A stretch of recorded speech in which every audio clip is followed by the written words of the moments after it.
जय श्री महाकाल दर्शकों, मैं आपका अपना ज्योतिष गुरु पंडित लक्ष्मीनारायण पाठक। दर्शकों, आज हम बहुत ही महत्वपूर्ण विषय बिंदु पर चर्चा करने जा रहे हैं।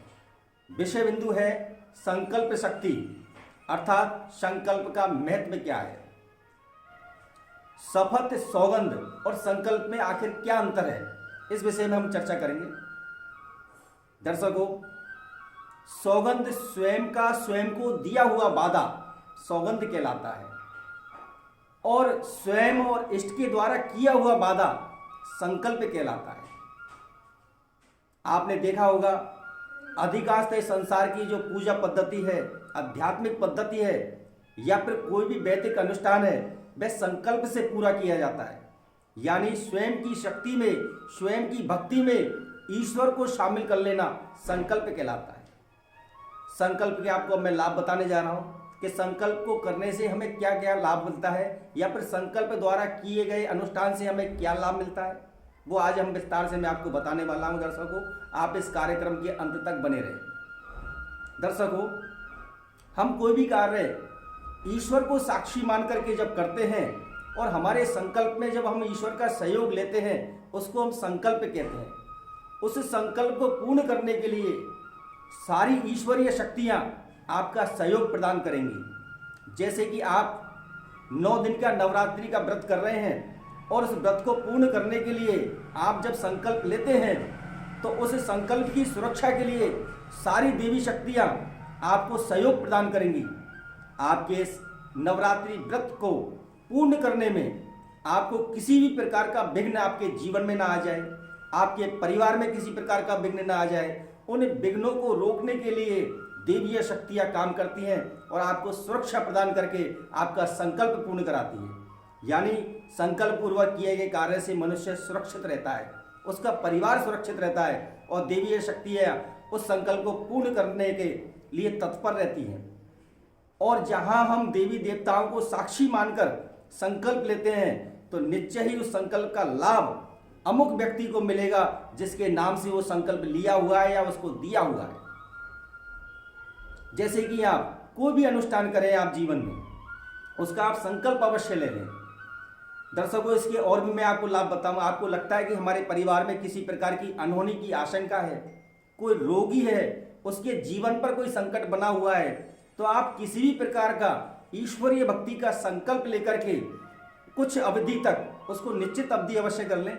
निश्चित अवधि तक जब आप संकल्प पूर्वक ईश्वर का भजन या किसी ईश्वरीय कार्य को जब आप करोगे तो निश्चय ही आपको देवीय सहायता, ईश्वरीय सहायता प्राप्त होगी और आपके घर में आने वाले विघ्न को ये देवीय सहायता रोकेंगी और आपका संकल्प निर्विघ्न पूरा होगा। मैं कई आचार्यों को बताना चाहता हूं, अगर वो किसी यजमान का संकल्प ले तो संकल्प को अवश्य पूरा करें, क्योंकि संकल्प में ईश्वरीय शक्ति शामिल होती है। अगर संकल्प लेने के बाद उस संकल्प को पूर्ण नहीं किया जाए तो वह आचार्य देवीय शक्तियों से, ईश्वरीय शक्तियों से, ब्रह्मांड की शक्तियों से वंचित हो जाएगा और सदा सदा के लिए वो ईश्वरीय कृपा से दूर हो जाएगा और उसको उसका पाप लगेगा।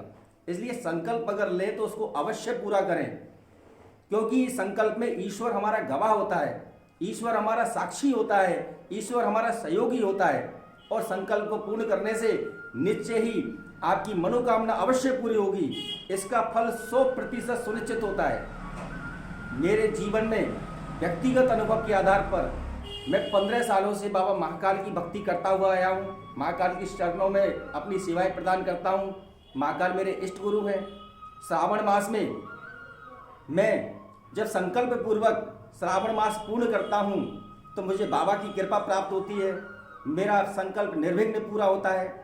इसके साथ साथ मैं कई अपने मित्रों का, सहयोगियों के दूध अभिषेक या अन्य पूजा पद्धति के लिए भी संकल्प लेता हूँ, जिसमें कई बार मैं 5, 11, 21 अपने यजमानों को शामिल करता हूँ। उनका जब मैं संकल्प लेता हूँ तो उनका जीवन, उनका परिवार संपूर्ण रूप से सुरक्षित रहता है और इस संकल्प शक्ति के प्रभाव से वो सुरक्षित बने रहते हैं।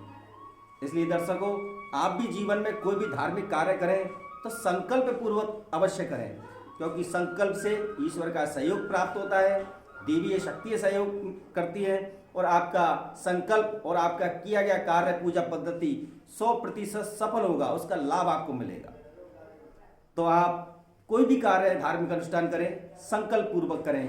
और मैं आचार्यों से भी विनती करना चाहूँगा कि आप जब किसी यजमान का संकल्प लें तो उसको अवश्य पूरा करें, अन्यथा आप देवीय सहायता से, ईश्वरीय सहायता से आप विमुख हो जाओगे। जन्म जन्मांतर के लिए कोई भी देवी देवता आपका सहयोग नहीं करेगा, आप ईश्वरीय कृपा से सदैव दूर हो जाओगे।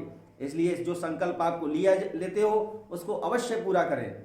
और आप भी दर्शकों से विनम्र अनुरोध करूंगा कि संकल्प का लाभ उठाइए। जिस आप चाहे हनुमान चालीसा का पाठ करते हैं, आप 1 वर्ष का अनुष्ठान, 1 वर्ष का आप संकल्प ले सकते हैं, 1 वर्ष तक मैं नियमित रूप से हनुमान चालीसा का पाठ करूंगा, तो आपके नियम को बनाने के लिए ईश्वर आपका सहयोग प्रदान करेगा। आपके परिवार में, स्वयं के जीवन में कभी ऐसी कोई दुखद घटना या ऐसा कोई विघ्न नहीं घटेगा जिससे आपका ये संकल्प पूर्ण होने में संदेह हो, क्योंकि ईश्वर उन सारे संकटों को दूर करता है। इसलिए कोई भी कार्य करें, संकल्प पूर्वक करें। जय श्री महाकाल।